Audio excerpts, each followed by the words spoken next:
Martin Guerre, a short story by Alexandre Dumas. We are sometimes astonished at the striking resemblance existing between two persons who are absolute strangers to each other, but in fact it is the opposite which ought to surprise us. Indeed, why should we not rather admire a creative power so infinite in its variety that it never ceases to produce entirely different combinations with precisely the same elements? The more one considers this prodigious versatility of form, the more overwhelming it appears, and characteristic type, separating it from other races of men. Thus, there are the English, Spanish, German, or Slavonic types. Again, in each nation, we find families distinguished from each other by less general but still well-pronounced features. And lastly, the individuals of each family, differing again in more or less marked gradations. What a multitude of physiognomies! What variety of impression from the innumerable stamps of the human countenance! What millions of models and no copies! Considering this ever-changing spectacle, which ought to inspire us with most astonishment, the perpetual difference of faces, or the accidental resemblance of a few individuals, is it impossible that in the whole wide world there should be found by chance two people whose features are cast in one and the same mold? Certainly not. Therefore, that which ought to surprise us is not that these duplicates exist here and there upon the earth, but that they are to be met with in the same place and appear together before our eyes, little accustomed to see such resemblances. From Amphitryon down to our own days, many fables have owed their origin to this fact, and history also has provided a few examples, such as the false Demetrius in Russia, the English Perkin Warbeck, and several other celebrated impostors, whilst the story we now present to our readers is no less curious and strange. On the 10th of August 1557, an inauspicious day in the history of France, the roar of cannon was still heard at 6 in the evening in the plains of St. Quentin, where the French army had just been destroyed by the united troops of England and Spain, commanded by the famous Captain Emmanuel Philibert, Duke of Savoy.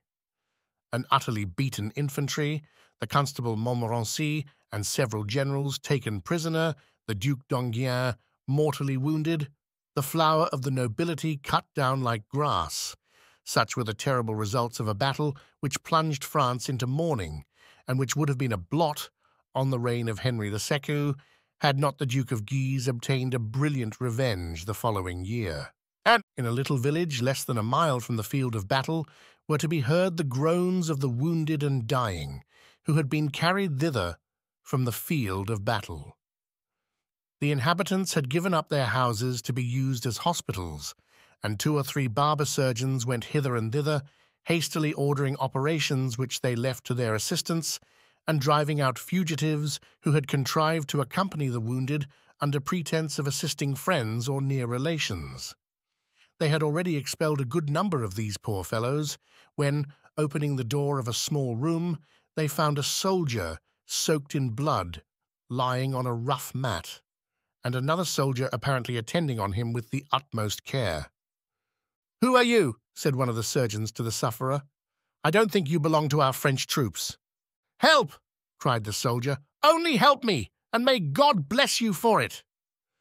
"From the color of that tunic," remarked the other surgeon, "I should wager the rascal belongs to some Spanish gentleman. By what blunder was he brought here?" "For pity's sake," murmured the poor fellow, "I am in such pain." "Die, wretch," responded the last speaker, pushing him with his foot. "Die, like the dog you are." But this brutality, answered as it was by an agonized groan, disgusted the other surgeon. After all, he is a man, and a wounded man who implores help. Leave him to me, René. René went out grumbling, and the one who remained proceeded to examine the wound. A terrible arquebus shot had passed through the leg, shattering the bone. Amputation was absolutely necessary. Before proceeding to the operation, the surgeon turned to the other soldier, who had retired into the darkest corner of the room. "And you? Who may you be?" he asked. The man replied by coming forward into the light. No other answer was needed. He resembled his companions so closely that no one could doubt they were twin brothers, probably. Both were above middle height. Both had olive-brown complexions, black eyes, hooked noses, pointed chins, a slightly projecting lower lip. Both were round-shouldered, though this defect did not amount to disfigurement. The whole personality suggested strength and was not destitute of masculine beauty. So strong a likeness is hardly ever seen. Even their ages appeared to agree, for one would not have supposed either to be more than 32. And the only difference noticeable, besides the pale countenance of the wounded man, was that he was thin as compared with the moderate fleshiness of the other, also that he had a large scar over the right eyebrow. "Look well after your brother's soul," said the surgeon to the soldier, who remained standing. "If it is in no better case than his body, it is much to be pitied." "Is there no hope?" inquired the sosia of the wounded man. "The wound is too large and too deep," replied the man of science, "to be cauterized with boiling oil according to the ancient method. Delenda est causa mali. The source of evil must be destroyed, as says the learned Ambrose Pare. I ought, therefore, ecarifero, that is to say, take off the leg. May God grant that he survive the operation." While seeking his instruments, he looked the supposed brother full in the face and added, "But how is it that you are carrying muskets in opposing armies? For I see that you belong to us, while this poor fellow wears Spanish uniform." "Oh, that would be a long story to tell," replied the soldier, shaking his head. "As for me, I followed the career which was open to me, and took service of my own free will under the banner of our Lord King, Henry II. This man, whom you rightly suppose to be my brother, was born in Biscay, and became attached to the household of the Cardinal of Burgos, and afterwards to the Cardinal's brother, whom he was obliged to follow to the war. I recognized him on the battlefield just as he fell. I dragged him out of a heap of dead and brought him here." During his recital, this individual's features betrayed considerable agitation, but the surgeon did not heed it. Not finding some necessary instruments, "My colleague," he exclaimed, "must have carried them off. He constantly does this out of jealousy of my reputation, but I will be even with him yet. Such splendid instruments! They will almost work of themselves, and are capable of imparting some skill even to him, dunce as he is. I shall be back in an hour or two. He must rest, sleep, have nothing to excite him, nothing to inflame the wound. And when the operation is well over, we shall see. May the Lord be gracious to him." Then he went to the door, leaving the poor wretch to the care of his supposed brother. "My God," he added, shaking his head, "if he survive, it will be by the help of a miracle." Scarcely had he left the room, when the unwounded soldier carefully examined the features of the wounded one. "Yes," he murmured between his teeth, "they were right in saying that my exact double was to be found in the hostile army. Truly, one would not know us apart. I might be surveying myself in a mirror. I did well to look for him in the rear of the Spanish army, and thanks to the fellow who rolled him over so conveniently with that arquebus shot. I was able to escape the dangers of the melee by carrying him out of it. But that's not all," he thought, still carefully studying the tortured face of the unhappy sufferer. "It is not enough to have got out of that. I have absolutely nothing in the world, no home, no resources. Beggar by birth, adventurer by fortune, I have enlisted and have consumed my pay. I hoped for plunder, and here we are in full flight. What am I to do? Go and drown myself? No, certainly a cannonball would be as good as that. But can't I profit by this chance and obtain a decent position by turning to my own advantage this curious resemblance and making some use of this man whom fate has thrown in my way and who has but a short time to live? Arguing thus, he bent over the prostrate man with a cynical laugh. One might have thought he was Satan watching the departure of a soul too utterly lost to escape him. "Alas, alas!" cried the sufferer. "May God have mercy on me! I feel my end is near." "Bah, comrade, drive away these dismal thoughts. Your leg pains you. Well, they will cut it off. Think only of the other one and trust in Providence." "Water! A drop of water, for heaven's sake!" The sufferer was in a high fever. The would-be nurse looked round and saw a jug of water, towards which the dying man extended a trembling hand. A truly infernal idea entered his mind. He poured some water into a gourd which hung from his belt, held it to the lips of the wounded man, and then withdrew it. "Oh, I thirst that water. For pity's sake, give me some." "Yes, but on one condition you must tell me your whole history." "Yes, but give me water." His tormentor allowed him to swallow a mouthful, then overwhelmed him with questions as to his family, his friends, and fortune, and compelled him to answer by keeping before his eyes the water which alone could relieve the fever which devoured him. After this often interrupted interrogation, the sufferer sank back exhausted and almost insensible. But not yet satisfied, his companion conceived the idea of reviving him with a few drops of brandy, which quickly brought back the fever and excited his brain sufficiently to enable him to answer fresh questions. The doses of spirit were doubled several times, at the risk of ending the unhappy man's days then and there. Almost delirious, his head feeling as if on fire, his sufferings gave way to a feverish excitement, which took him back to other places and other times. He began to recall the days of his youth and the country where he lived. But his tongue was still fettered by a kind of reserve. His secret thoughts, the private details of his past life were not yet told, and it seemed as though he might die at any moment. Time was passing, night already coming on, and it occurred to the merciless questioner to profit by the gathering darkness.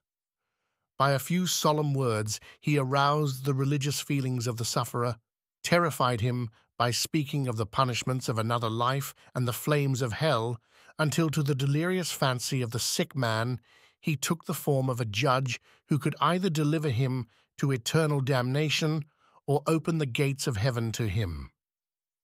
At length, overwhelmed by a voice which resounded in his ear like that of a minister of God, the dying man laid bare his inmost soul before his tormentor and made his last confession to him.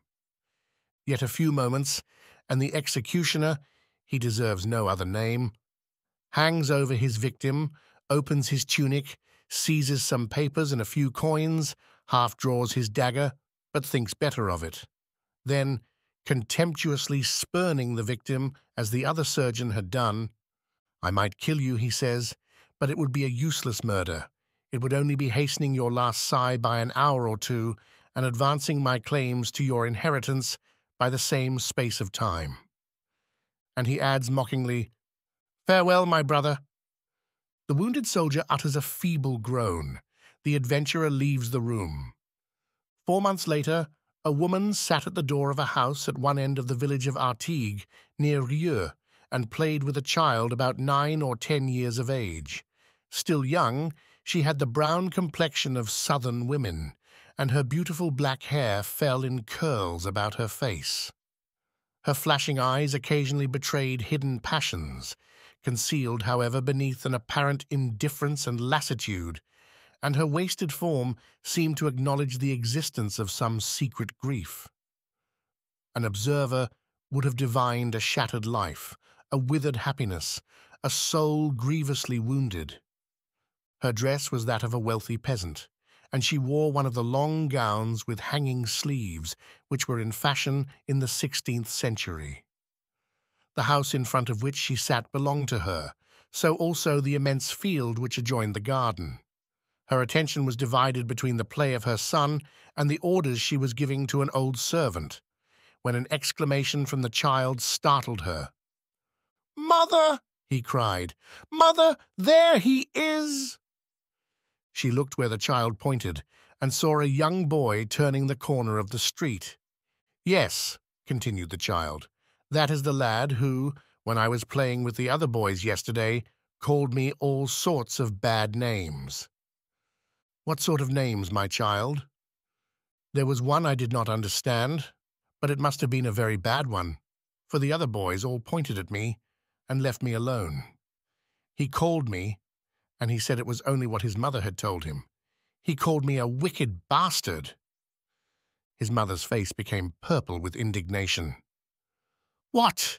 She cried. They dared! What an insult! What does this bad word mean, mother? Asked the child, half frightened by her anger. Is that what they call poor children who have no father? His mother folded him in her arms. Oh, she continued, it is an infamous slander. These people never saw your father. They have only been here 6 years, and this is the 8th since he went away. But this is abominable. We were married in that church. We came at once to live in this house, which was my marriage portion, and my poor Martin has relations and friends here who will not allow his wife to be insulted.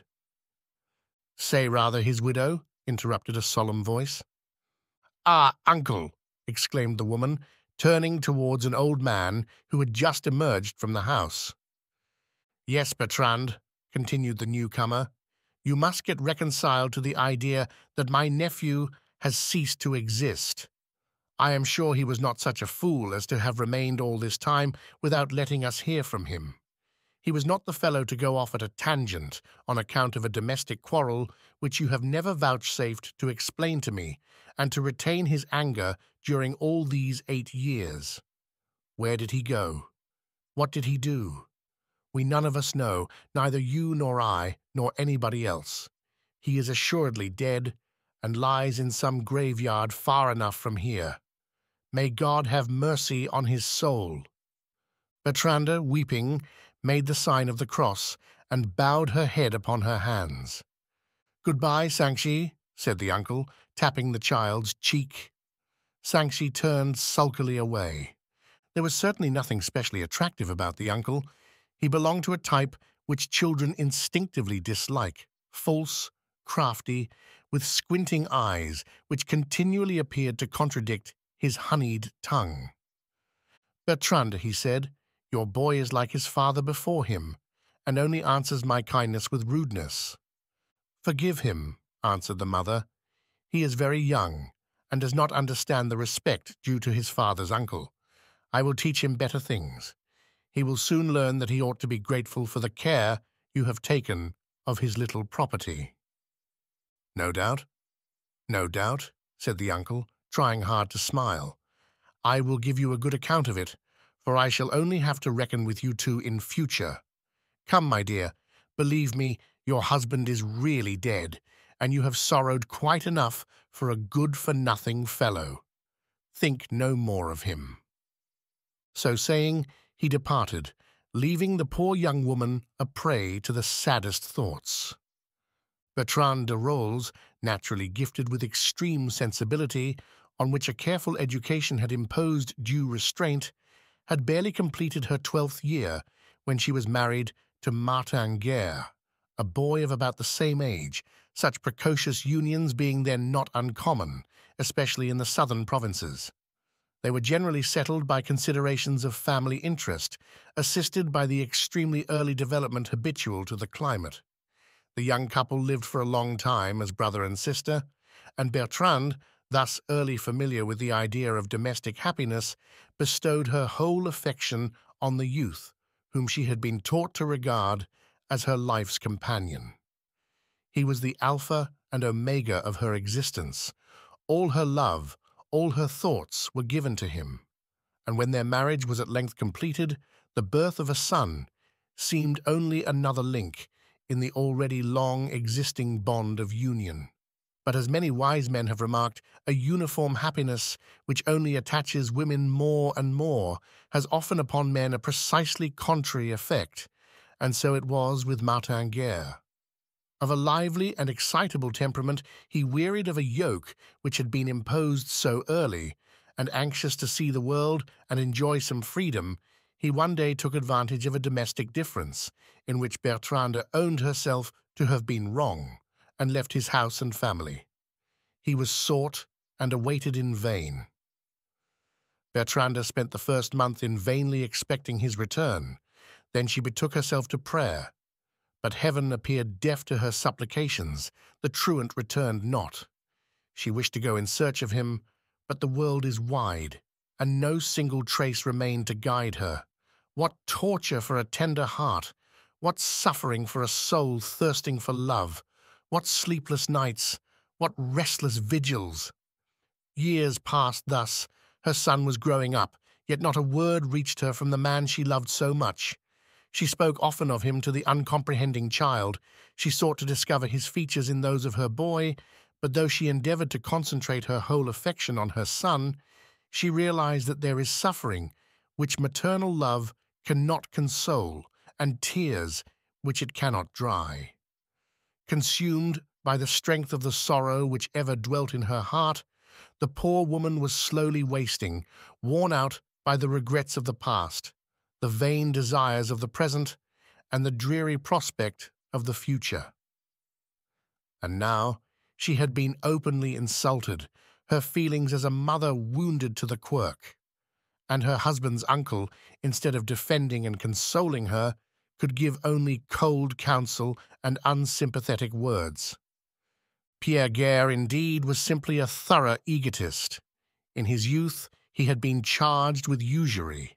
No one knew by what means he had become rich, for the little drapery trade which he called his profession did not appear to be very profitable. After his nephew's departure, it seemed only natural that he should pose as the family guardian, and he applied himself to the task of increasing the little income, but without considering himself bound to give any account to Bertrande. So, once persuaded that Martin was no more, he was apparently not unwilling to prolong a situation so much to his own advantage. Night was fast coming on. In the dim twilight, distant objects became confused and indistinct. It was the end of autumn, that melancholy season which suggests so many gloomy thoughts and recalls so many blighted hopes. The child had gone into the house. Bertrande, still sitting at the door, resting her forehead on her hand, thought sadly of her uncle's words, recalling in imagination the past scenes which they suggested, the time of their childhood when, married so young, they were as yet only playmates, prefacing the graver duties of life by innocent pleasures. Then of the love which grew with their increasing age. Then of how this love became altered, changing on her side into passion, on his into indifference. She tried to recollect him as he had been on the eve of his departure, young and handsome, carrying his head high, coming home from a fatiguing hunt and sitting by his son's cradle.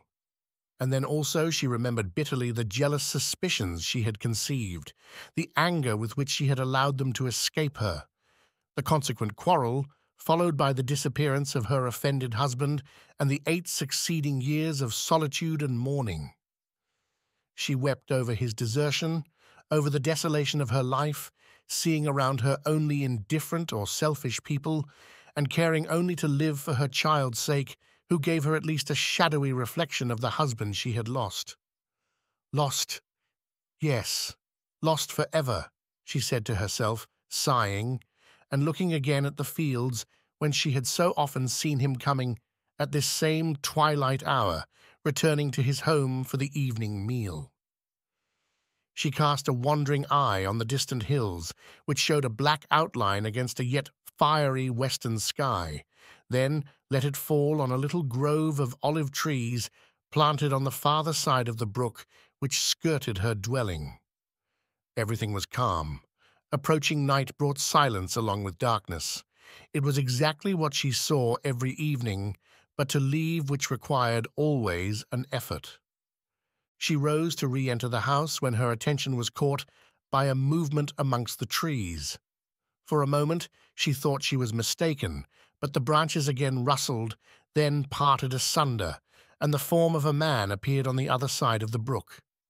Terrified, Bertrande tried to scream, but not a sound escaped her lips. Her voice seemed paralyzed by terror, as in an evil dream. And she almost thought it was a dream, for notwithstanding the dark shadows cast around this indistinct semblance, she seemed to recognize features once dear to her.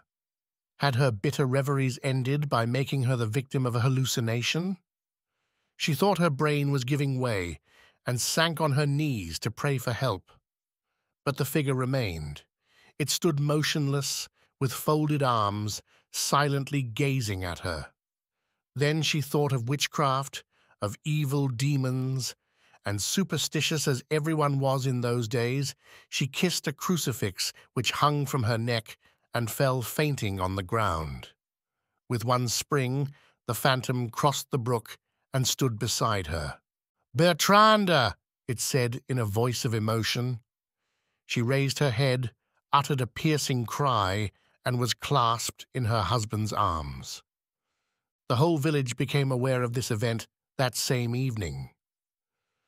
The neighbors crowded round Bertrande's door, Martin's friends and relations naturally wishing to see him after this miraculous reappearance, while those who had never known him desired no less to gratify their curiosity, so that the hero of the little drama, instead of remaining quietly at home with his wife, was obliged to exhibit himself publicly in a neighboring barn. His 4 sisters burst through the crowd and fell on his neck weeping. His uncle examined him doubtfully at first, then extended his arms.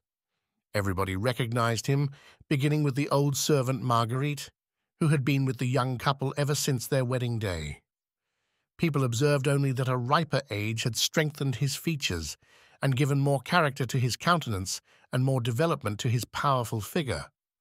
Also that he had a scar over the right eyebrow, and that he limped slightly. These were the marks of wounds he had received, he said, which now no longer troubled him. He appeared anxious to return to his wife and child, but the crowd insisted on hearing the story of his adventures during his voluntary absence, and he was obliged to satisfy them. 8 years ago, he said, the desire to see more of the world had gained an irresistible mastery over him. He yielded to it and departed secretly. A natural longing took him to his birthplace in Biscay, where he had seen his surviving relatives. There he met the Cardinal of Burgos, who took him into his service, promising him profit, hard knocks to give and take, and plenty of adventure. Some time after, he left the cardinal's household for that of his brother, who, much against his will, compelled him to follow him to the war and bear arms against the French. Thus, he found himself on the Spanish side on the day of St. Quentin, and received a terrible gunshot wound in the leg. Being carried into a house or an adjoining village, he fell into the hands of a surgeon, who insisted that the leg must be amputated immediately, but who left him for a moment and never returned. Then he encountered a good old woman, who dressed his wound and nursed him night and day, so that in a few weeks he recovered and was able to set out for Artigues, too thankful to return to his house and land, still more to his wife and child, and fully resolved never to leave them again. Having ended his story, he shook hands with his still wondering neighbors, addressing by name some who had been very young when he left, and who, hearing their names, came forward now as grown men, hardly recognizable, but much pleased at being remembered. He returned his sister's caresses, begged his uncle's forgiveness for the trouble he had given in his boyhood, recalling with mirth the various corrections received. He mentioned also an Augustinian monk who had taught him to read, and another reverend father, a Capuchin, whose irregular conduct had caused much scandal in the neighborhood. In short, notwithstanding his prolonged absence, he seemed to have a perfect recollection of places, persons, and things. The good people overwhelmed him with congratulations, vying with one another in praising him for having the good sense to come home, and in describing the grief and the perfect virtue of his Bertrande. Emotion was excited, many wept, and several bottles from Martin Guerre's cellar were emptied. At length the assembly dispersed, uttering many exclamations about the extraordinary chances of fate, and retired to their own homes, excited, astonished, and gratified, with the one exception of old Pierre Guerre, who had been struck by an unsatisfactory remark made by his nephew, and who dreamed all night about the chances of pecuniary loss, augured by the latter's return. It was midnight before the husband and wife were alone and able to give vent to their feelings. Bertrande still felt half stupefied. She could not believe her own eyes and ears, nor realize that she saw again in her marriage chamber her husband of 8 years ago, him for whom she had wept, whose death she had deplored only a few hours previously. In the sudden shock caused by so much joy succeeding so much grief, she had not been able to express what she felt. Her confused ideas were difficult to explain, and she seemed deprived of the powers of speech and reflection. When she became calmer and more capable of analyzing her feelings, she was astonished not to feel towards her husband the same affection which had moved her so strongly a few hours before. It was certainly himself. Those were the same features. That was the man to whom she had willingly given her hand, her heart, herself, and yet now that she saw him again, a cold barrier of shyness, of modesty, seemed to have risen between them. His first kiss, even, had not made her happy.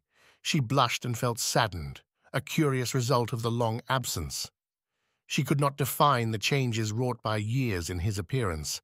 His countenance seemed harsher, yet the lines of his face, his outer man, his whole personality, did not seem altered, but his soul had changed its nature. A different mind looked forth from those eyes. Bertrande knew him for her husband, and yet she hesitated. Even so, Penelope, on the return of Ulysses, required a certain proof to confirm the evidence of her eyes, and her long-absent husband had to remind her of secrets known only to herself.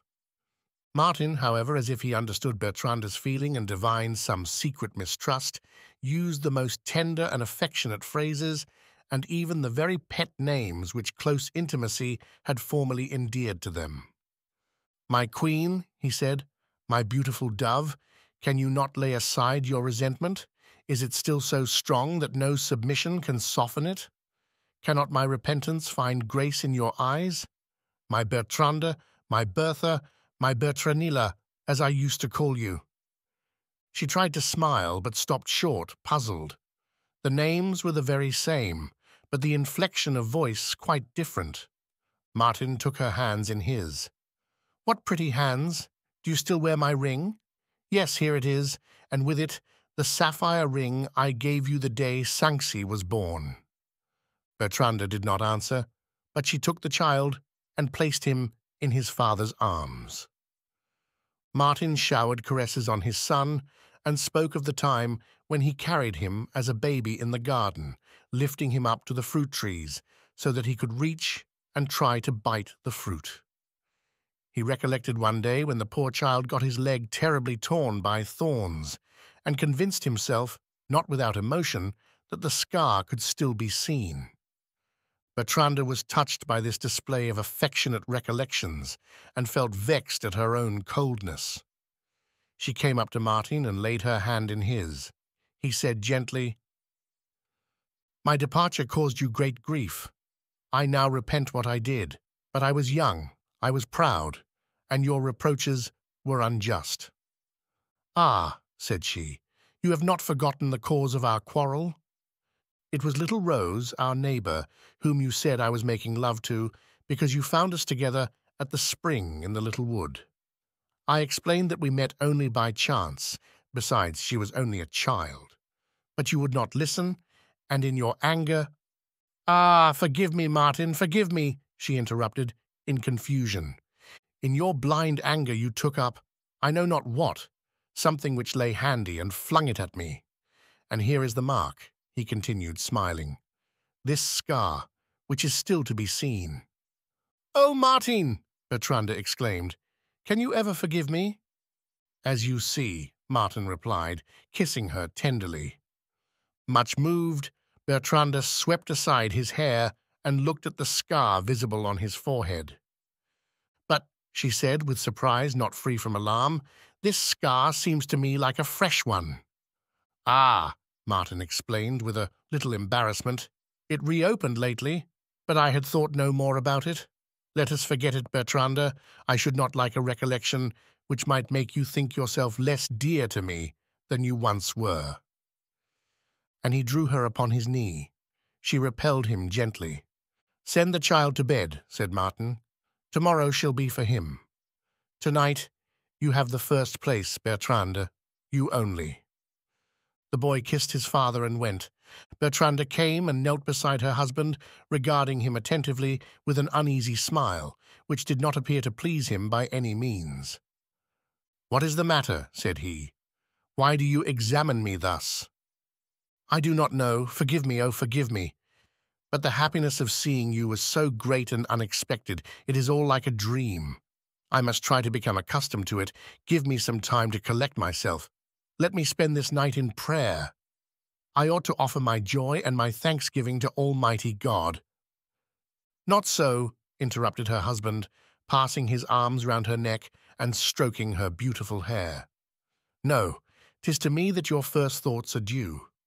After so much weariness, my rest is in again beholding you, and my happiness after so many trials will be found in your love. That hope has supported me throughout, and I long to be assured that it is no illusion." So saying, he endeavored to raise her.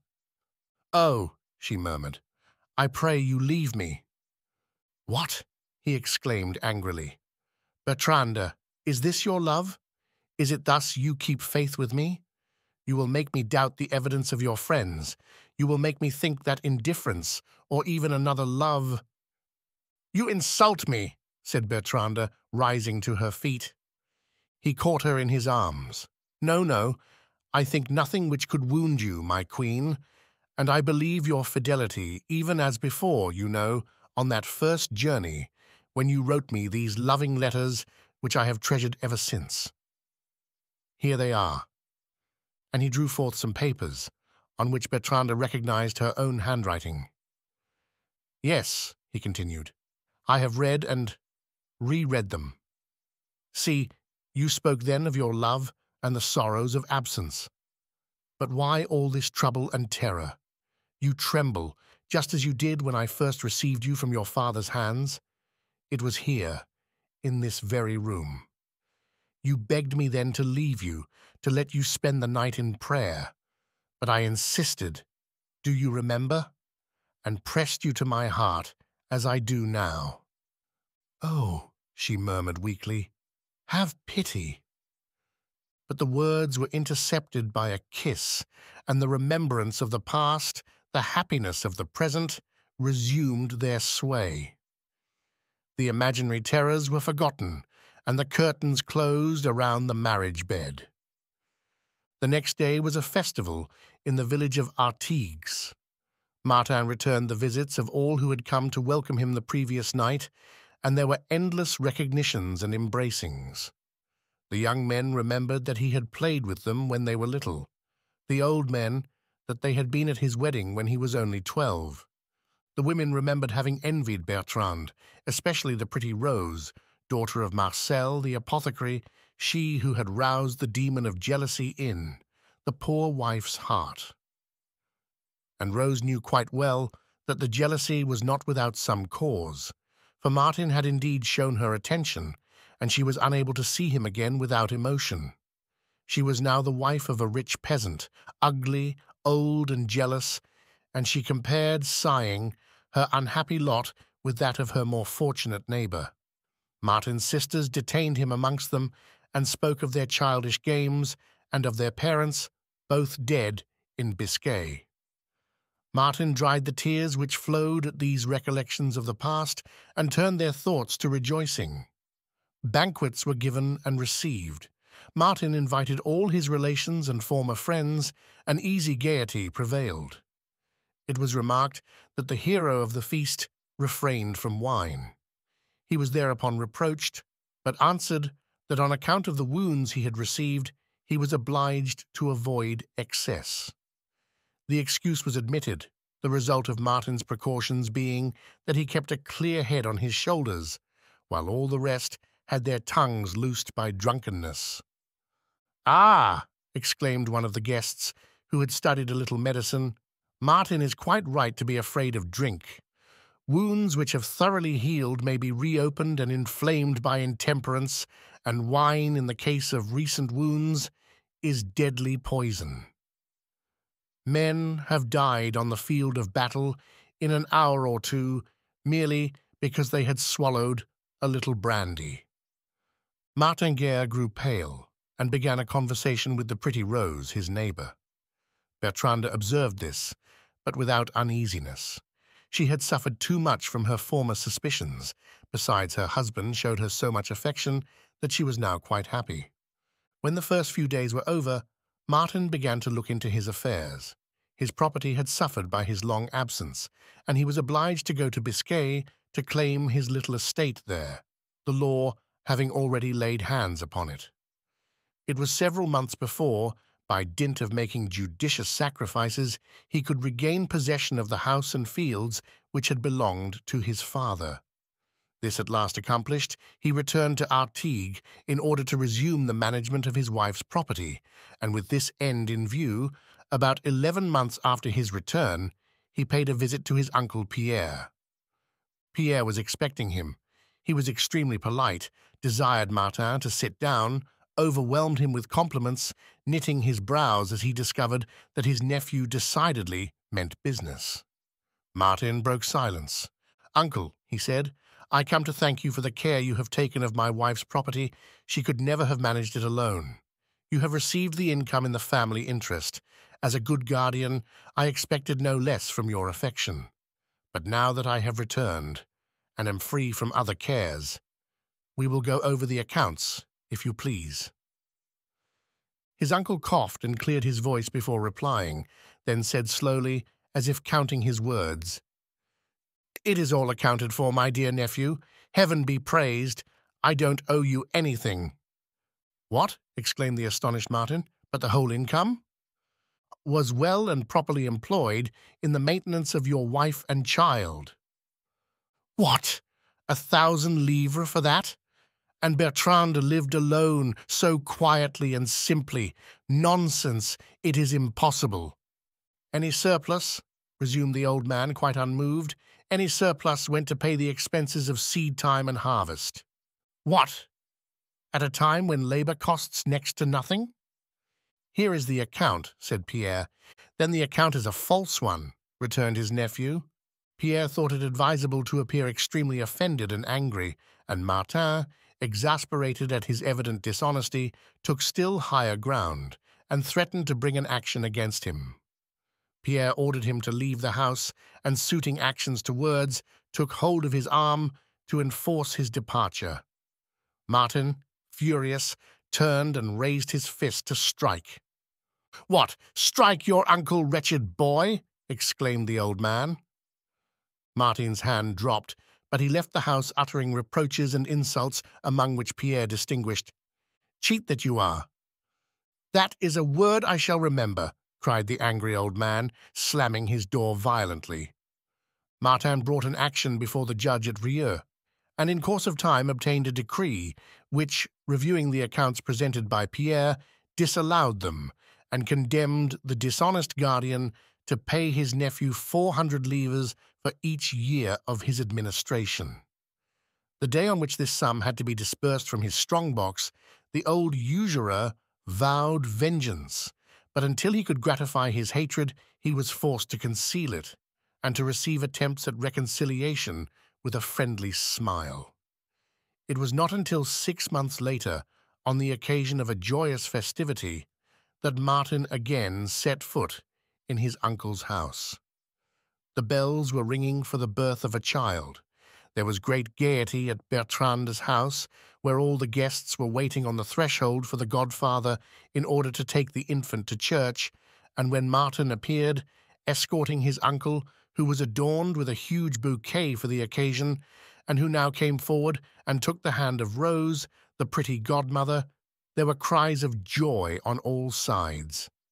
Bertrande was delighted at this reconciliation and dreamed only of happiness.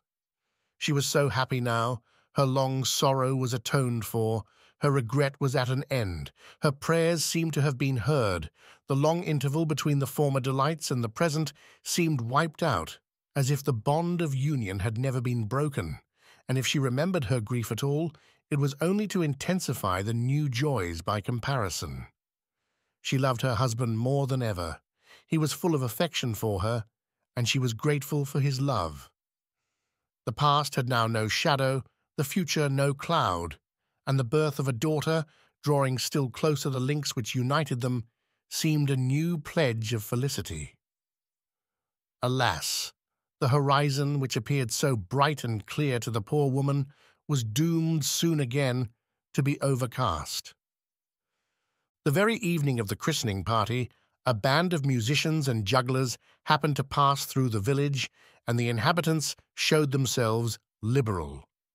Pierre asked questions and found that the leader of the band was a Spaniard. He invited the man to his own house and remained closeted with him for nearly an hour, dismissing him at length with a refilled purse. 2 days later, the old man announced to the family that he was going to Picardy to see a former partner on a matter of business, and he departed accordingly, saying he should return before long. The day on which Bertrande again saw her uncle was, indeed, a terrible one. She was sitting by the cradle of the lately born infant, watching for its awakening, when the door opened and Martin Guerre strode in. Bertrande drew back with an instinct of terror as soon as she saw him, for his expression was at once wicked and joyful, an expression of gratified hate, of mingled rage and triumph, and his smile was terrible to behold. She did not venture to speak, but motioned him to a seat. He came straight up to her, and raising his head, said loudly, "Kneel down at once, madame, kneel down and ask pardon from Almighty God." "Are you mad, Pierre?" she replied, gazing at him in astonishment. "You at least ought to know that I am not." "Pray for forgiveness, And what for, in heaven's name?" "For the crime in which you are an accomplice." "Please explain yourself." "Oh," said Pierre with bitter irony, "a woman always thinks herself innocent as long as her sin is hidden. She thinks the truth will never be known, and her conscience goes quietly to sleep, forgetting her faults. Here is a woman who thought her sins nicely concealed. Chance favored her. An absent husband, probably no more, another man so exactly like him in height, face, and manner that everyone else is deceived. Is it strange that a weak, sensitive woman, wearied of widowhood, should willingly allow herself to be imposed on?" Bertrande listened without understanding. She tried to interrupt, but Pierre went on. It was easy to accept this stranger without having to blush for it, easy to give him the name and the rights of a husband. She could even appear faithful while really guilty. She could seem constant, though really fickle, and she could, under a veil of mystery, at once reconcile her honor, her duty, perhaps even her love. "What on earth do you mean?" cried Bertrande, wringing her hands in terror. "That you are countenancing an impostor who is not your husband." And feeling as if the ground were passing from beneath her, Bertrande staggered and caught at the nearest piece of furniture to save herself from falling. Then, collecting all her strength to meet this extraordinary attack, she faced the old man. "What? My husband, your nephew, an impostor? Don't you know it? I?" This cry, which came from her heart, convinced Pierre that she did not know, and that she had sustained a terrible shock. He continued more quietly. "What, Bertrande, is it possible you were really deceived?" "Pierre, you are killing me. Your words are torture. No more mystery, I entreat. What do you know? What do you suspect? Tell me plainly at once." Have you courage to hear it?" "I must," said the trembling woman. "God is my witness that I would willingly have kept it from you.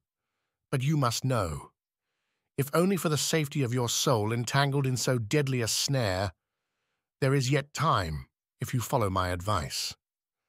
Listen, the man with whom you are living, who dares to call himself Martin Guerre, is a cheat, an impostor. How dare you say so? Because I have discovered it. Yes, I had always a vague suspicion, an uneasy feeling, and in spite of the marvelous resemblance, I could never feel as if he were really my sister's child. The day he raised his hand to strike me, yes, that day I condemned him utterly. Chance has justified me.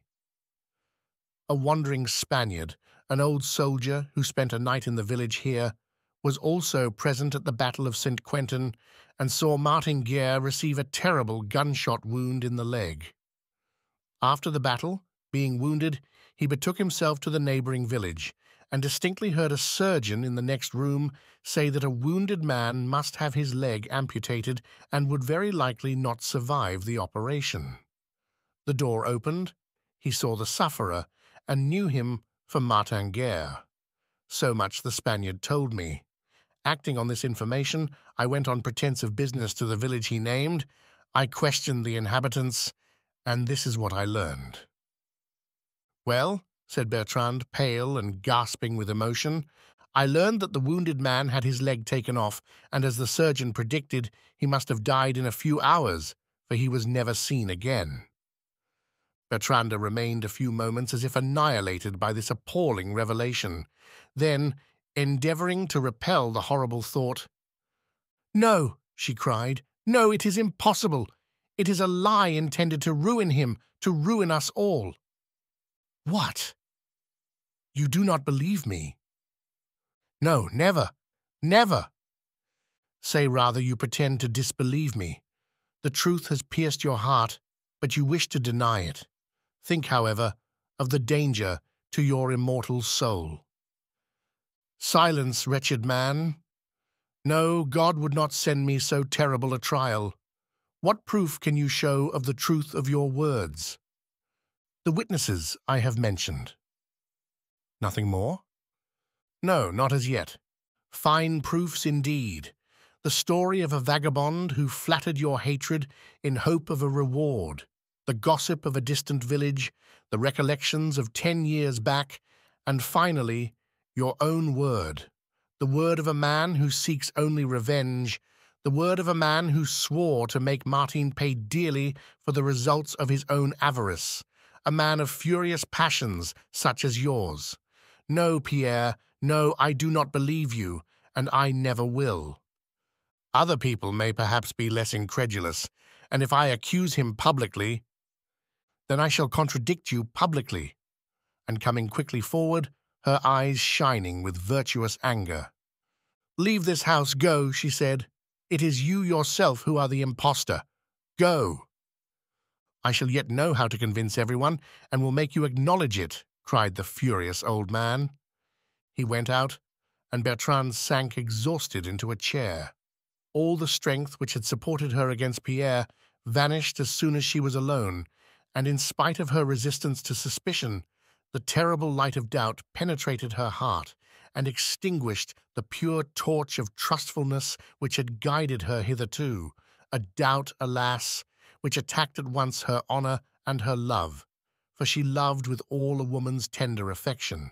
Just as actual poison gradually penetrates and circulates through the whole system, corrupting the blood and affecting the very sources of life until it causes the destruction of the whole body, so does that mental poison, suspicion, extend its ravages in the soul which has received it. Bertrande remembered with terror her first feelings at the sight of the returned Martin Guerre, her involuntary repugnance, her astonishment at not feeling more in touch with the husband whom she had so sincerely regretted. She remembered also, as if she saw it for the first time, that Martin, formerly quick, lively, and hasty-tempered, now seemed thoughtful and fully master of himself. This change of character she had supposed due to the natural development of age, she now trembled at the idea of another possible cause. Some other little details began to occur to her mind, the forgetfulness or abstraction of her husband as to a few insignificant things. Thus, it sometimes happened that he did not answer to his name of Martin, also that he mistook the road to a hermitage, formerly well known to them both, and again that he could not answer when addressed in Basque, although he himself had taught her the little she knew of this language. Besides, since his return, he would never write in her presence. Did he fear that she would notice some difference?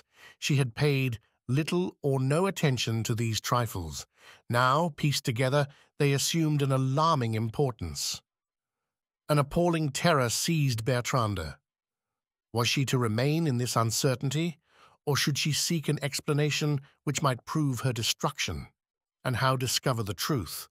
By questioning the guilty man, by noting his confusion, his change of color, by forcing a confession from him. But she had lived with him for 2 years. He was the father of her child.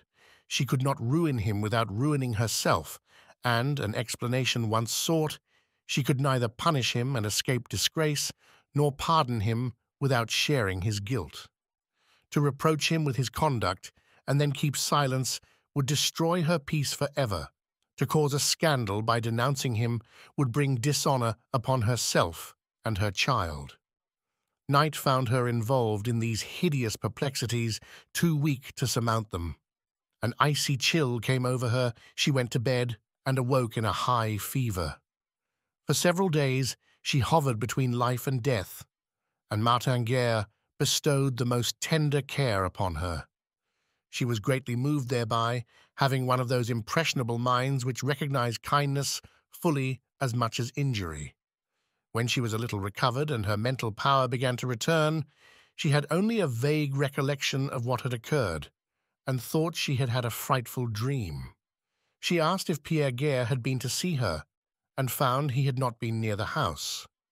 This could only be explained by the scene which had taken place, and she then recollected all the accusation Pierre had made, her own observations which had confirmed it, all her grief and trouble.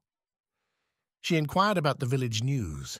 Pierre evidently had kept silence. Why? Had he seen that his suspicions were unjust, or was he only seeking further evidence? She sank back into her cruel uncertainty and resolved to watch Martin closely before deciding as to his guilt or innocence. How was she to suppose that God had created 2 faces so exactly alike, 2 beings precisely similar, and then sent them together into the world and on the same track merely to compass the ruin of an unhappy woman? A terrible idea took possession of her mind, an idea not uncommon in an age of superstition, namely, that the enemy himself could assume human form and could borrow the semblance of a dead man in order to capture another soul for his infernal kingdom. Acting on this idea, she hastened to the church, paid for masses to be said, and prayed fervently. She expected every day to see the demon forsake the body he had animated, but her vows, offerings, and prayers had no result. But heaven sent her an idea which she wondered had not occurred to her sooner. If the tempter, she said to herself, has taken the form of my beloved husband, his power being supreme for evil, the resemblance would be exact, and no difference, however slight, would exist. If, however, it is only another man who resembles him, God must have made them with some slight distinguishing marks. She then remembered what she had not thought of before, having been quite unsuspicious before her uncle's accusation, and nearly out of her mind between mental and bodily suffering since. She remembered that on her husband's left shoulder, almost on the neck, there used to be one of those small, almost imperceptible, but ineffaceable birthmarks. Martin wore his hair very long. It was difficult to see if the mark were there or not. One night while he slept, Bertrande cut away a lock of hair from the place where this sign ought to be. It was not there. Convinced at length of the deception, Bertrande suffered inexpressible anguish. This man whom she had loved and respected for 2 whole years, whom she had taken to her heart as a husband, bitterly mourned for, this man was a cheat, an infamous impostor, and she, all unknowing, was yet a guilty woman. Her child was illegitimate, and the curse of heaven was due to this sacrilegious union. To complete the misfortune, she was already expecting another infant. She would have killed herself, but her religion and the love of her children forbade it. Kneeling before her child's cradle, she entreated pardon from the father of the one for the father of the other. She would not bring herself to proclaim aloud their infamy. "Oh," she said, "thou whom I loved, thou who art no more, thou knowest no guilty thought ever entered my mind. When I saw this man, I thought I beheld thee. When I was happy, I thought I owed it to thee. It was thee whom I loved in him. Surely thou dost not desire that, by a public avowal, I should bring shame and disgrace on these children and on myself." She rose calm and strengthened. It seemed as if a heavenly inspiration had marked out her duty. To suffer in silence, such was the course she adopted, a life of sacrifice and self-denial which she offered to God as an expiation for her involuntary sin. But who can understand the workings of the human heart? This man whom she ought to have loathed, this man who had made her an innocent partner in his crime, this unmasked impostor whom she should have beheld only with disgust, she loved him. The force of habit, the ascendancy he had obtained over her, the love he had shown her, 1,000 sympathies felt in her inmost heart, all these had so much influence that, instead of accusing and cursing him, she sought to excuse him on the plea of a passion, to which doubtless he had yielded when usurping the name and place of another. She feared punishment for him, yet more than disgrace for herself, and though resolved to no longer allow him the rights purchased by crime, she yet trembled at the idea of losing his love. It was this, above all, which decided her to keep eternal silence about her discovery. One single word which proved that his imposture was known would raise an insurmountable barrier between them. To conceal her trouble entirely was, however, beyond her power. Her eyes frequently showed traces of her secret tears. Martin several times asked the cause of her sorrow. She tried to smile and excuse herself, only immediately sinking back into her gloomy thoughts. Martin thought it mere caprice. He observed her loss of color, her hollow cheeks, and concluded that age was impairing her beauty, and became less attentive to her. His absences became longer and more frequent, and he did not conceal his impatience and annoyance at being watched, for her looks hung upon his, and she observed his coldness and change with much grief. Having sacrificed all in order to retain his love, she now saw it slowly slipping away from her. Another person also observed attentively. Martin Guerre, since his explanation with Bertrande, had apparently discovered no more evidence, and did not dare to bring an accusation without some positive proofs. Consequently, he lost no chance of watching the proceedings of his supposed nephew, silently hoping that chance might put him on the track of a discovery. He also concluded from Bertrande's state of melancholy that she had convinced herself of the fraud, but had resolved to conceal it. Martin was then endeavoring to sell a part of his property, and this necessitated frequent interviews with the lawyers of the neighboring town. Twice in the week he went to Rieux, and to make the journey easier, used to start horseback about 7 in the evening, sleep at Rieux, and return the following afternoon. This arrangement did not escape his enemy's notice, who was not long in convincing himself that part of the time ostensibly spent on this journey was otherwise employed. Towards 10 o'clock on the evening of a dark night, the door of a small house, lying about half a gunshot from the village, opened gently for the exit of a man wrapped in a large cloak, followed by a young woman who accompanied him some distance. Arrived at the parting point, they separated with a tender kiss and a few murmured words of adieu. The lover took his horse, which was fastened to a tree, mounted, and rode off towards Rieux. When the sounds died away, the woman turned slowly and sadly towards her home. But as she approached the door, a man suddenly turned the corner of the house and barred her away. Terrified, she was on the point of crying for help when he seized her arm and ordered her to be silent. "Rose," he whispered, "I know everything. That man is your lover. In order to receive him safely, you send your old husband to sleep by means of a drug stolen from your father's shop. This intrigue has been going on for a month. Twice a week, at 7 o'clock, your door is opened to this man, who does not proceed on his way to the town until 10. I know your lover. He is my nephew." Petrified with terror, Rose fell on her knees and implored mercy. "Yes," replied Pierre, "you may well be frightened. I have your secret. I have only to publish it, and you are ruined forever." "You will not do it," entreated the guilty woman, clasping her hands. "I have only to tell your husband," continued Pierre, "that his wife has dishonored him, and to explain the reason of his unnaturally heavy sleep." "He will kill me." "No doubt. He is jealous. He is an Italian. He will know how to avenge himself even as I do." "But I never did you any harm," Rose cried in despair. "Oh, have pity, have mercy, and spare me." "On one condition." "What is it?" "Come with me." Terrified almost out of her mind, Rose allowed him to lead her away. Bertranda had just finished her evening prayer and was preparing for bed when she was startled by several knocks at her door. Thinking that perhaps some neighbor was in need of help, she opened it immediately, and to her astonishment beheld a disheveled woman whom Pierre grasped by the arm. He exclaimed vehemently, "Here is thy judge. Now confess all to Bertrande." Bertrande did not at once recognize the woman, who fell at her feet, overcome by Pierre's threats. "Tell the truth here," he continued, "or I go and tell it to your husband at your own home." "Ah, madame, kill me," said the unhappy creature, hiding her face.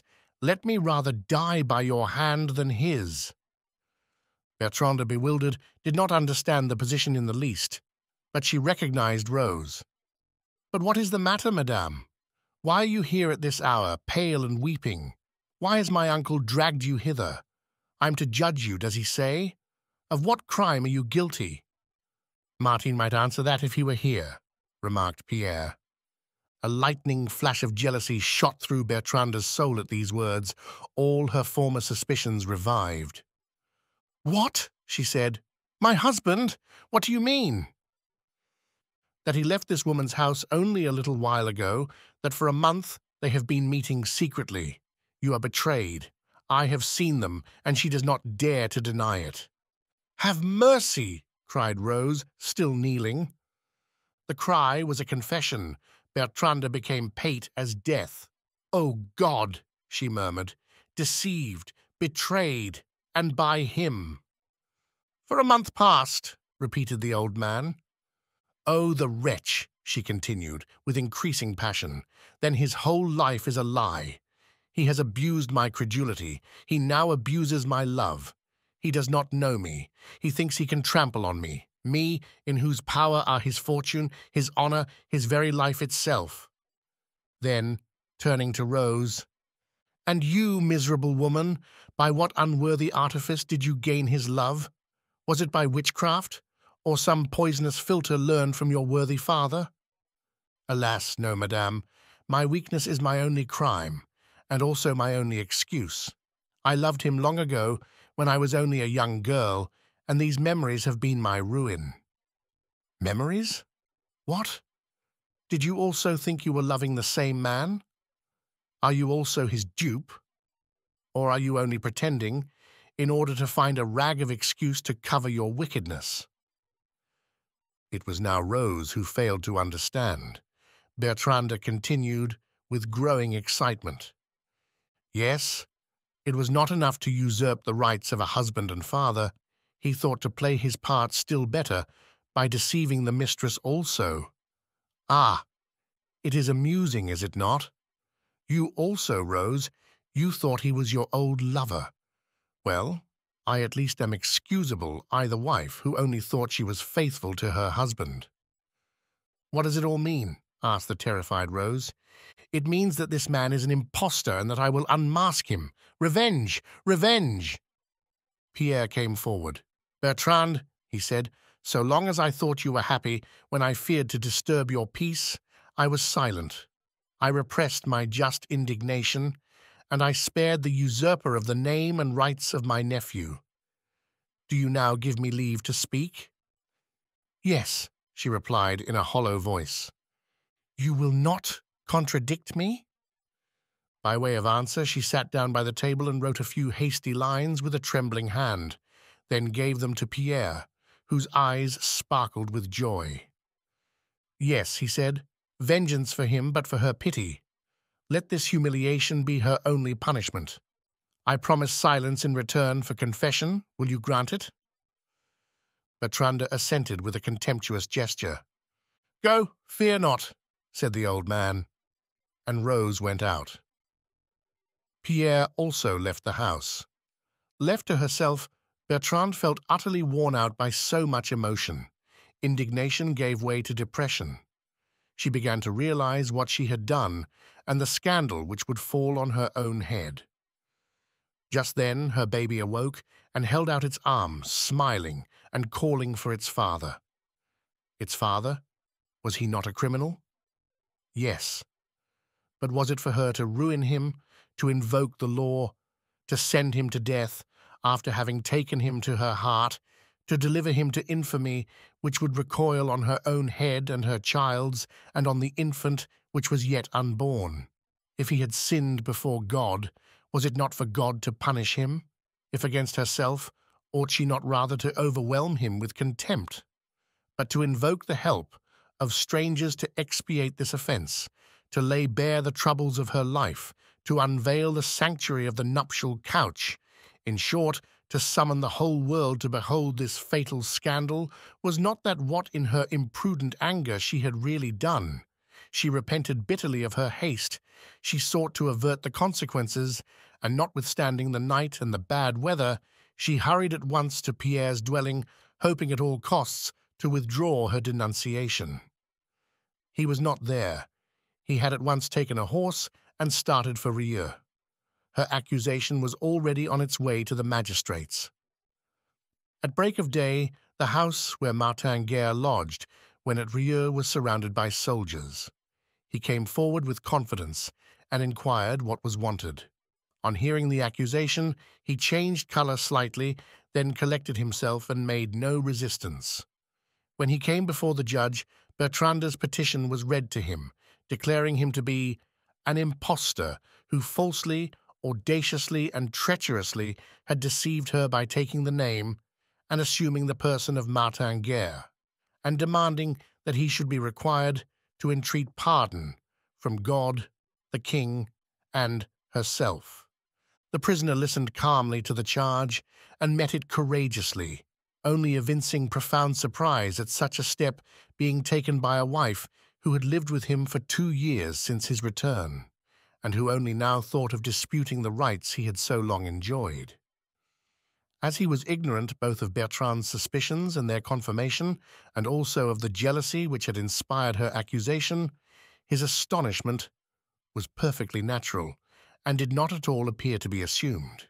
He attributed the whole charge to the machinations of his uncle Pierre Guerre, an old man, he said, who, being governed entirely by avarice and the desire of revenge, now disputed his name and rights in order the better to deprive him of his property, which might be worth from 16 to 1800 livres. In order to attain his end, this wicked man had not hesitated to pervert his wife's mind, and at the risk of her own dishonor had instigated this calumnious charge, a horrible and unheard-of thing in the mouth of a lawful wife. "Ah, I do not blame her," he cried. "She must suffer more than I do if she really entertains doubts such as these. But I deplore her readiness to listen to these extraordinary calumnies originated by my enemy." The judge was a good deal impressed by so much assurance. The accused was relegated to prison, whence he was brought 2 days later to encounter a formal examination. He began by explaining the cause of his long absence, originating, he said, in a domestic quarrel, as his wife well remembered. He there related his life during these 8 years. At first he wandered over the country wherever his curiosity and the love of travel led him. He then had crossed the frontier, revisited Biscay, where he was born, and having entered the service of the Cardinal of Burgos, he passed thence into the army of the King of Spain. He was wounded at the Battle of St. Quentin, conveyed to a neighboring village where he recovered, although threatened with amputation. Anxious to again behold his wife and child, his other relations, and the land of his adoption, he returned to Artigues, where he was immediately recognized by everyone, including the identical Martin Guerre, his uncle, who now had the cruelty to disavow him. In fact, the latter had shown him special affection up to the day when Martin required an account of his stewardship. Had he only had the cowardice to sacrifice his money and thereby defraud his children, he would not today be charged as an impostor. But, continued Martin, I resisted, and a violent quarrel ensued, in which anger perhaps carried me too far. Pierre Guerre, cunning and revengeful, has waited in silence. He has taken his time and his measures to organize this plot, hoping thereby to obtain his ends, to bring justice to the help of his avarice, and to acquire the spoils he coveted and revenge for his defeat by means of a sentence obtained from the scruples of the judges.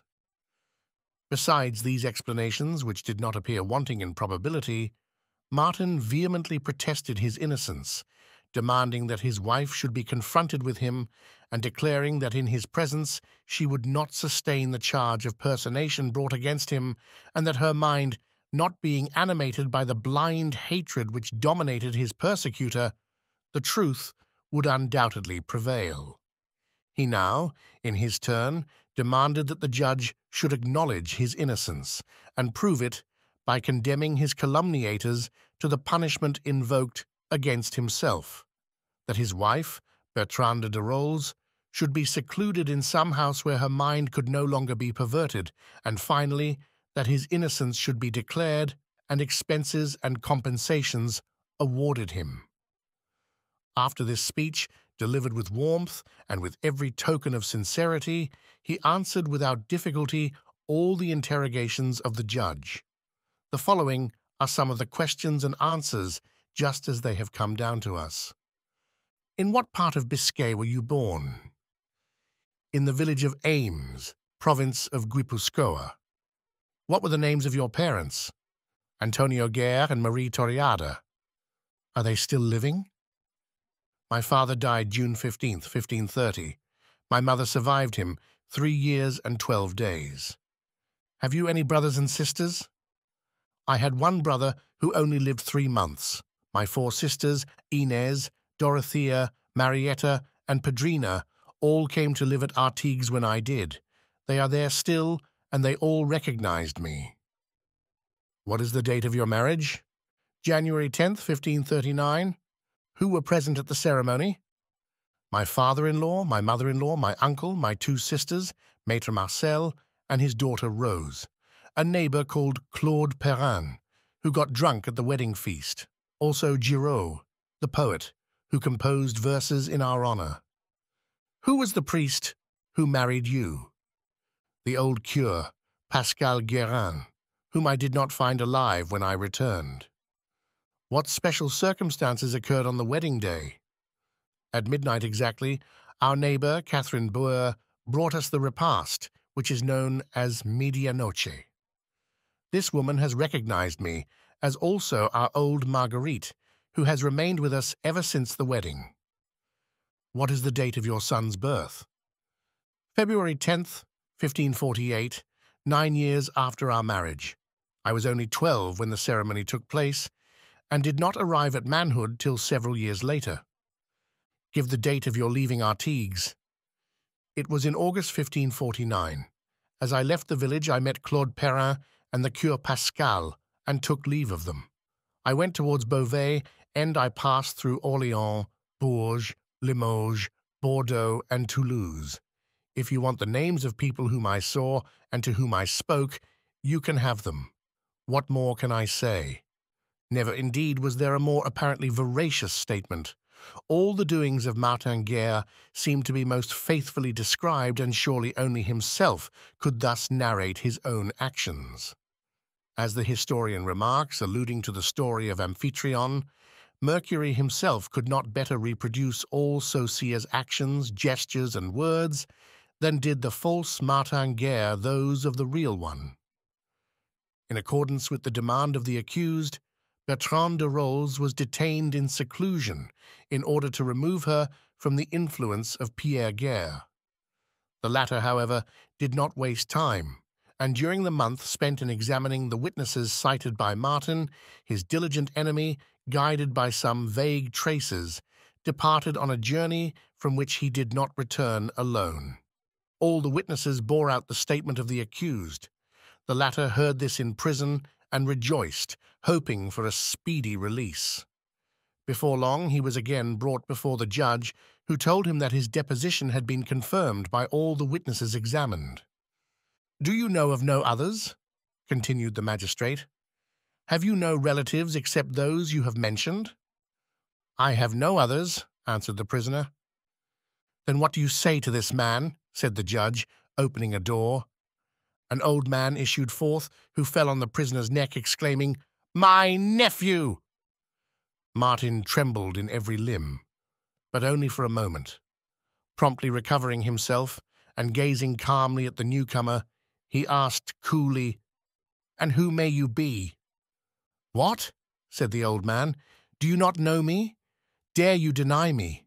Me, your mother's brother, Carbon Barrow, the old soldier. Me, who dandled you on my knee in your infancy. Me, who taught you later to carry a musket. Me, who met you during the war at an inn in Picardy when you fled secretly. Since then I have sought you everywhere. I have spoken of you and described your face and person until a worthy inhabitant of this country offered to bring me hither, where indeed I did not expect to find my sister's son imprisoned and fettered as a malefactor. What is his crime? May it please your honor." "You shall hear," replied the magistrate. "Then you identify the prisoner as your nephew? You affirm his name to be Arnaud Dutil, also called Pansette, after his father, Jacques Pansat. His mother was Thérèse Barreau, my sister, and he was born in the village of Séguias." "What have you to say?" demanded the judge, turning to the accused. "Three things," replied the latter, unabashed. "This man is either mad, or he has been suborned to tell lies, or he is simply mistaken." The old man was struck dumb with astonishment, but his supposed nephew's start of terror had not been lost upon the judge, also much impressed by the straightforward frankness of Carbon Barreau. He caused fresh investigations to be made, and other inhabitants of Sagias were summoned to Rieux, who one and all agreed in identifying the accused as the same Arnaud Dutil who had been born and had grown up under their very eyes.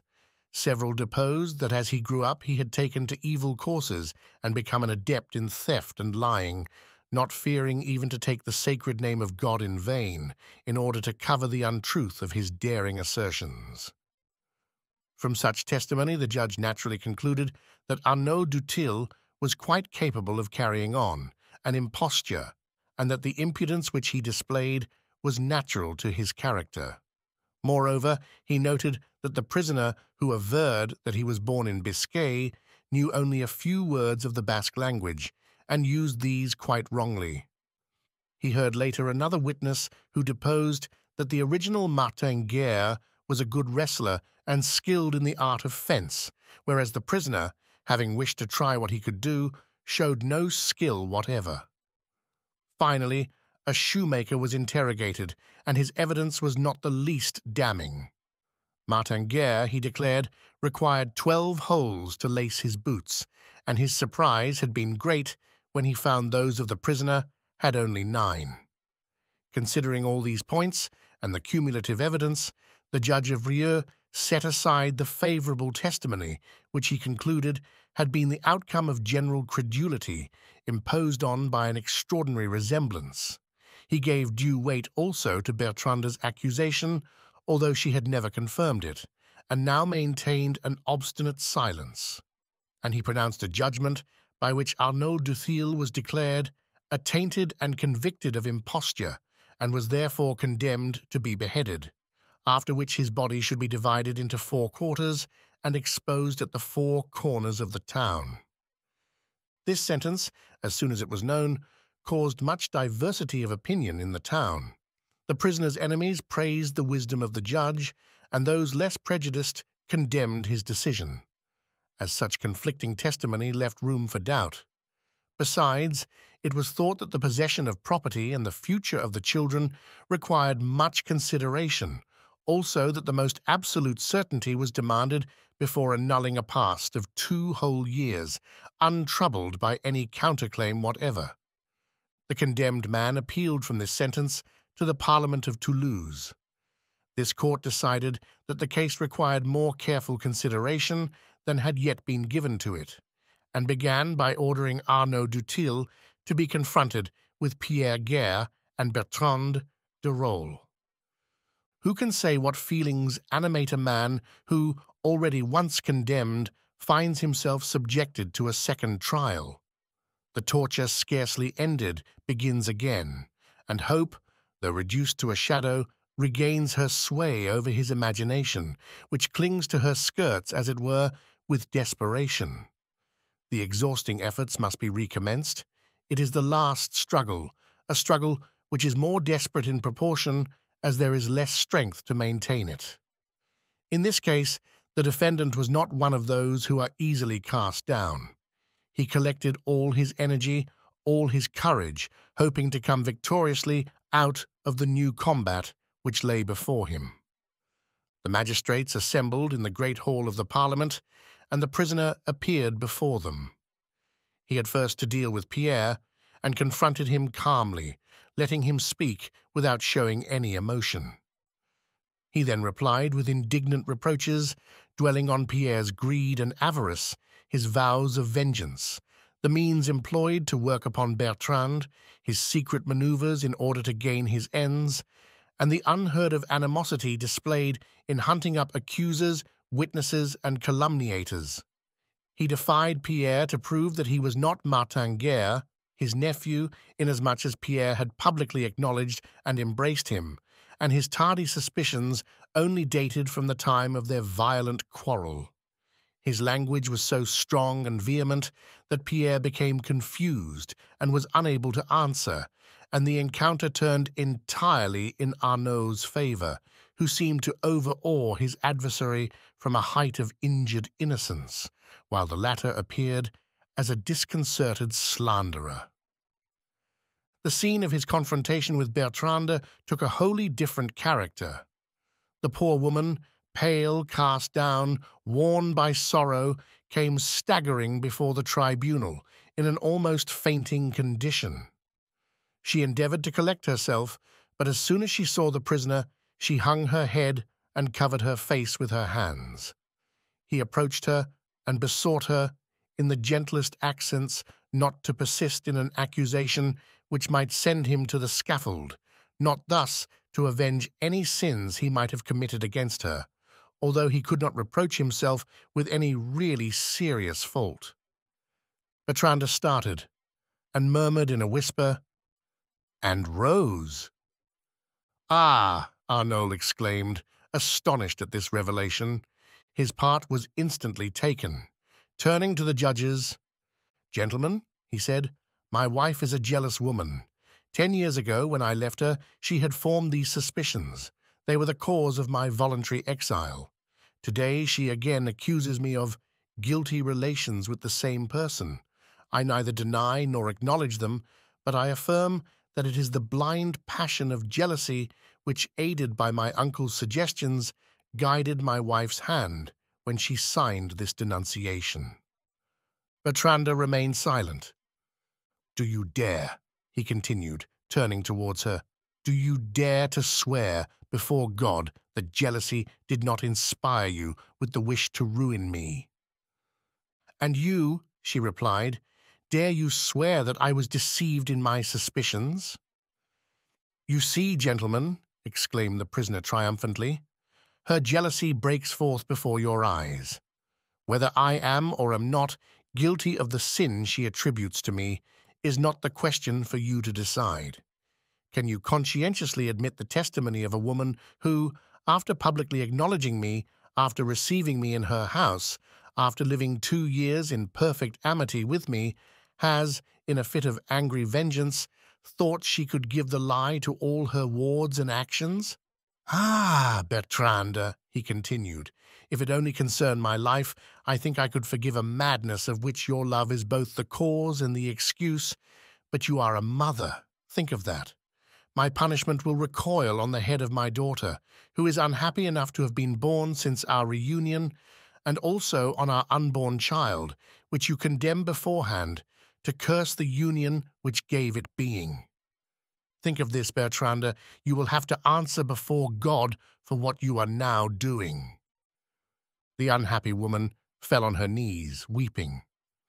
"I adjure you," he continued solemnly, "you, my wife, Bertrande de Rolls, to swear now, here on the crucifix, that I am an impostor and a cheat." A crucifix was placed before Bertrande. She made a sign as if to push it away, endeavored to speak, and feebly exclaimed, "No!" then fell to the ground, and was carried out insensible. This scene considerably shook the opinion of the magistrates. They could not believe that an impostor, whatever he might be, would have sufficient daring and presence of mind thus to turn into mockery all that was most sacred. They set a new inquiry on foot, which, instead of producing enlightenment, only plunged them into still greater obscurity. Out of 30 witnesses heard, more than 3/4 agreed in identifying as Martin Guerre the man who claimed his name. Never was greater perplexity caused by more extraordinary appearances. The remarkable resemblance upset all reasoning. Some recognized him as Arnaud Dutil, and others asserted the exact contrary. He could hardly understand Basque, some said, though born in Biscay. Was that astonishing, seeing he was only 3 when he left the country? He could neither wrestle nor fence well, but having no occasion to practice these exercises, he might well have forgotten them. The shoemaker, who made his shoes aforetime, thought he took another measure, but he might have made a mistake before or be mistaken now. The prisoner further defended himself by recapitulating the circumstances of his first meeting with Bertrande. On his return, the 1,001 little details he had mentioned, which he only could have known, also the letters in his possession, all of which could only be explained by the assumption that he was the veritable Martin Guerre. Was it likely that he would be wounded over the left eye and leg as the missing man was supposed to be? Was it likely that the old servant, that the 4 sisters, his Uncle Pierre, many persons to whom he had related facts known only to himself, that all the community, in short, would have recognized him? And even the very intrigue suspected by Bertrande, which had aroused her jealous anger, this very intrigue, if it really existed, was it not another proof of the verity of his claim, since the person concerned, as interested and as penetrating as the legitimate wife, had also accepted him as her former lover? Surely here was a mass of evidence sufficient to cast light on the case. Imagine an impostor arriving for the first time in a place where all the inhabitants are unknown to him and attempting to personate a man who had dwelt there, who would have connections of all kinds, who would have played his part in 1,000 different scenes, who would have confided his secrets, his opinions, to relations, friends, acquaintances, to all sorts of people, who had also a wife, that is to say, a person under whose eyes nearly his whole life would be passed, a person would study him perpetually, with whom he would be continually conversing on every sort of subject. Could such an impostor sustain his impersonation for a single day, without his memory playing him false? From the physical and moral impossibility of playing such a part, was it not reasonable to conclude that the accused, who had maintained it for more than 2 years, was the true Martin Guerre. There seemed, in fact, to be nothing which could account for such an attempt being successfully made unless recourse was had to an accusation of sorcery. The idea of handing him over to the ecclesiastical authorities was briefly discussed, but proofs were necessary, and the judges hesitated. It is a principle of justice, which has become a precept in law, that in cases of uncertainty, the accused has the benefit of the doubt. But at the period of which we are writing, these truths were far from being acknowledged. Guilt was presumed rather than innocence, and torture, instituted to force confession from those who could not otherwise be convicted, is only explicable by supposing the judges convinced of the actual guilt of the accused, for no one would have thought of subjecting a possibly innocent person to this suffering. However, notwithstanding this prejudice, which has been handed down to us by some organs of the public ministry, always disposed to assume the guilt of a suspected person, notwithstanding this prejudice, the judges in this case neither ventured to condemn Martin Guerre themselves as an impostor, nor to demand the intervention of the Church. In this conflict of contrary testimony, which seemed to reveal the truth only to immediately obscure it again, in this chaos of arguments and conjectures which showed flashes of light, only to extinguish them in greater darkness, consideration for the family prevailed. The sincerity of Bertrande, the future of the children, seemed reasons for proceeding with extreme caution, and this once admitted could only yield to conclusive evidence. Consequently, the Parliament adjourned the case, matters remaining in statu quo, pending a more exhaustive inquiry. Meanwhile, the accused, for whom several relations and friends gave surety, was allowed to be at liberty at Artigues, though remaining under careful surveillance.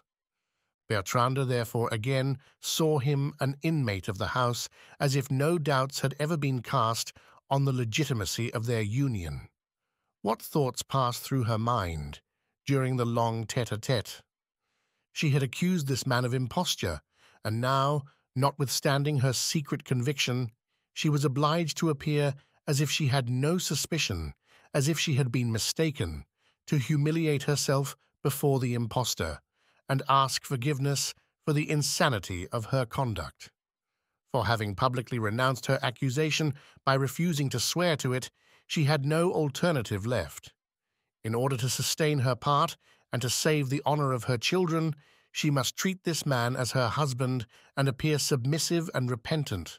She must show him entire confidence as the only means of rehabilitating him and lulling the vigilance of justice. What the widow of Martin Guerre must have suffered in this life of effort was a secret between God and herself.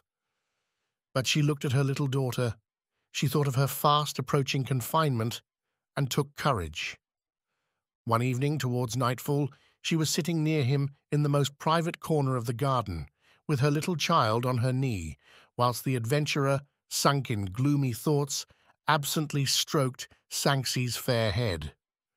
Both were silent, for at the bottom of their hearts each knew the other's thoughts, and no longer able to talk familiarly, nor daring to appear estranged, they spent, when alone together, long hours of silent dreariness. All at once a loud uproar broke the silence of their retreat. They heard the exclamations of many persons, cries of surprise mixed with angry tones, hasty footsteps. Then the garden gate was flung violently open, and old Marguerite appeared, pale, gasping, almost breathless. Bertrande hastened towards her in astonishment, followed by her husband, but when near enough to speak, she could only answer with inarticulate sounds, pointing with terror to the courtyard of the house. They looked in this direction and saw a man standing at the threshold. They approached him. He stepped forward as if to place himself between them. He was tall, dark. His clothes were torn. He had a wooden leg. His countenance was stern. He surveyed Bertrande with a gloomy look. She cried aloud and fell back insensible. She recognized her real husband. Arnaud Dutil stood petrified. While Marguerite, distracted herself, endeavored to revive her mistress, the neighbors, attracted by the noise, invaded the house and stopped, gazing with stupefaction at this astonishing resemblance. The two men had the same features, the same height, the same bearing, and suggested one being in two persons. They gazed at each other in terror, and in that superstitious age, the idea of sorcery and of infernal intervention naturally occurred to those present. All crossed themselves, expecting every moment to see fire from heaven strike one or other of the two men, or that the earth would engulf one of them. Nothing happened, however, except that both were promptly arrested in order that the strange mystery might be cleared up. The wearer of the wooden leg, interrogated by the judges, related that he came from Spain, where first the healing of his wound and then the want of money had detained him hitherto. He had travelled on foot, almost a beggar. He gave exactly the same reasons for leaving Artigues as had been given by the other Martin Guerre, namely, a domestic quarrel caused by jealous suspicion, the desire of seeing other countries, and an adventurous disposition. He had gone back to his birthplace in Biscay. Thence he entered the service of the Cardinal of Burgos. Then the Cardinal's brother had taken him to the war, and he had served with the Spanish troops. At the Battle of St. Quentiny, his leg had been shattered by an arquebus ball. So far, his recital was the counterpart of the one already heard by the judges from the other man. Now they began to differ. Martin Guerre stated that he had been conveyed to a house by a man whose features he did not distinguish, that he thought he was dying, and that several hours elapsed, of which he could give no account, being probably delirious, that he suffered later intolerable pain, and on coming to himself found that his leg had been amputated. He remained long between life and death, but he was cared for by peasants who probably saved his life. His recovery was very slow. He discovered that in the interval between being struck down in the battle and recovering his senses, his papers had disappeared, but it was impossible to suspect the people who had nursed him with such generous kindness of theft. After his recovery, being absolutely destitute, he sought to return to France and again see his wife and child. He had endured all sorts of privations and fatigues, and at length, exhausted, but rejoicing at being near the end of his troubles, he arrived, suspecting nothing, at his own door. Then the terror of the old servant, a few broken words, made him guess at some misfortune, and the appearance of his wife, and of a man so exactly like himself, stupefied him. Matters had now been explained, and he only regretted that his wound had not at once ended his existence. The whole story bore the impress of truth, but when the other prisoner was asked what he had to say, he adhered to his first answers, maintaining their correctness, and again asserted that he was the real Martin Guerre, and that the new claimant could only be Arnaud Dutil, the clever impostor, who was said to resemble himself so much that the inhabitants of Sagias had agreed in mistaking him for the said Arnaud. The two Martin Guerres were then confronted without changing the situation in the least, the first showing the same assurance, the same bold and confident bearing, while the second, calling on God and men to bear witness to his sincerity, deplored his misfortune in the most pathetic terms. The judge's perplexity was great. The affair became more and more complicated. The question remained as difficult, as uncertain as ever. All the appearances and evidences were at variance. Probability seemed to incline towards one. Sympathy was more in favor of the other, but actual proof was still wanting. At length a member of the Parliament, M. de Corrat, proposed as a last chance before resorting to torture, that final means of examination in a barbarous age, that Bertrand should be placed between the two rivals, trusting, he said, that in such a case a woman's instinct would divine the truth. Consequently, the two Martin Guerre were brought before the Parliament, and a few moments after Bertrand was led in, weak, pale, hardly able to stand, being worn out by suffering and advanced pregnancy. Her appearance excited compassion, and all watched anxiously to see what she would do. She looked at the two men, who had been placed at different ends of the hall, and turning from him who was nearest to her, went and knelt silently before the man with the wooden leg. Then, joining her hands as if praying for mercy, she wept bitterly. So simple and touching an action roused the sympathy of all present. Arnaud Dutil grew pale, and everyone expected that Martin Guerre, rejoiced at being vindicated by this public acknowledgment, would raise his wife and embrace her. But he remained cold and stern, and in a contemptuous tone. "Your tears, madame," he said, "they do not move me in the least, neither can you seek to excuse your credulity by the examples of my sisters and my uncle. A wife knows her husband more intimately than his other relations, as you prove by your present action, and if she is deceived, it is because she consents to the deception. You are the sole cause of the misfortunes of my house, and to you only shall I ever impute them." Thunderstruck by this reproach, the poor woman had no strength to reply, and was taken home more dead than alive. The dignified language of this injured husband made another point in his favor. Much pity was felt for Bertrand as being the victim of an audacious deception, but everybody agreed that thus it beseemed the real Martin Guerre to have spoken.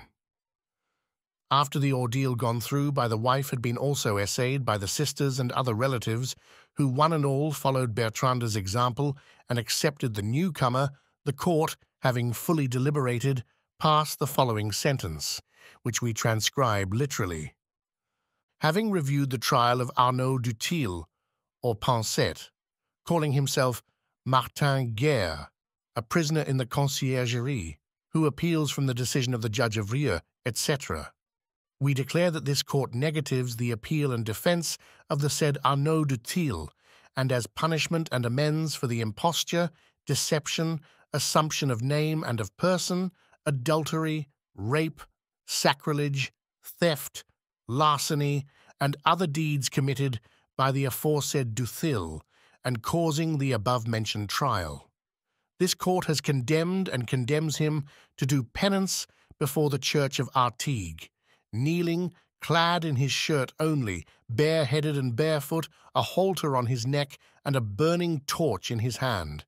And there he shall ask pardon from God, from the king, and from justice, from the said Martin Guerre and Bertrand de Rolls, husband and wife. And this done, the aforesaid Dutil shall be delivered into the hands of the executioners of the king's justice, who shall lead him through the customary streets and crossroads of the aforesaid place of Artigues, and, the halter on his neck, shall bring him before the house of the aforesaid Martin Guerre, where he shall be hung and strangled upon a gibbet erected for this purpose, after which his body shall be burnt. And for various reasons and considerations thereunto moving the court, it has awarded and awards the goods of the aforesaid Arnaud Dutil, apart from the expenses of justice, to the daughter born unto him by the aforesaid Bertrand de Rolls, under pretence of marriage falsely asserted by him, having thereto assumed the name and person of the aforesaid Martin Guerre, by this man's deceiving the aforesaid de Rolls. And moreover, the court has exempted and exempts from this trial the aforesaid Martin Guerre and Bertrand de Rolls, also the said Pierre Guerre, uncle of the aforesaid Martin, and has remitted and remits the aforesaid Arnaud Dutil to the aforesaid judge of Rieux, in order that the present sentence may be executed according to its form and tenor. Pronounced judicially this 12th day of September 1560. This sentence substituted the gallows for the decapitation decreed by the first judge, inasmuch as the latter punishment was reserved for criminals of noble birth, while hanging was inflicted on meaner persons. When once his fate was decided, Arnaud Dutil lost all his audacity. Sent back to Artigues, he was interrogated in prison by the judge of Rieux and confessed his imposture at great length. He said the idea first occurred to him when, having returned from the camp in Picardy, he was addressed as Martin Guerre by several intimate friends of the latter. He then inquired as to the sort of life, the habits and relations of this man, and having contrived to be near him, had watched him closely during the battle. He saw him fall, carried him away, and then, as the reader has already seen, excited his delirium to the utmost in order to obtain possession of his secrets. Having thus explained his successful imposture by natural causes, which excluded any idea of magic or sorcery, he protested his penitence, implored the mercy of God, and prepared himself for execution as became a Christian. The next day, while the populace, collecting from the whole neighborhood, had assembled before the parish church of Artigues in order to behold the penance of the criminal, who, barefoot, attired in a shirt, and holding a lighted torch in his hand, knelt at the entrance of the church. Another scene, no less painful, took place in the house of Martin Guerre. Exhausted by her suffering, which had caused a premature confinement, Bertrande lay on her couch of pain and besought pardon from him whom she had innocently wronged, entreating him also to pray for her soul. Martin Guerre, sitting at her bedside, extended his hand and blessed her. She took his hand and held it to her lips. She could no longer speak. All at once a loud noise was heard outside. The guilty man had just been executed in front of the house. When finally attached to the gallows, he uttered a terrible cry, which was answered by another from inside the house. The same evening, while the body of the malefactor was being consumed by fire, the remains of a mother and child were laid to rest in consecrated ground.